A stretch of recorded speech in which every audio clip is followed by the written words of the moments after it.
आखिरकार पाकिस्तान और जनूबी अफ्रीका का मैच आ ही गया।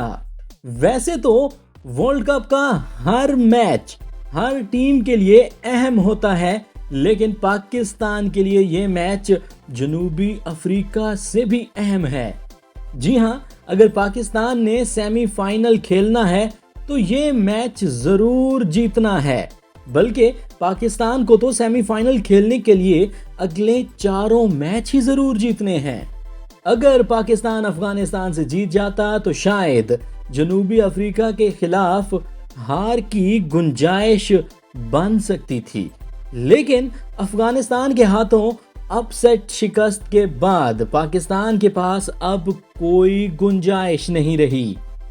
बात अब अगर मगर और दुआओं पर आ पहुंची है। पहले पाकिस्तान जनूबी अफ्रीका से जीते और उसके बाद जनूबी अफ्रीका या ऑस्ट्रेलिया अपने बाकी 2 मैच हारें।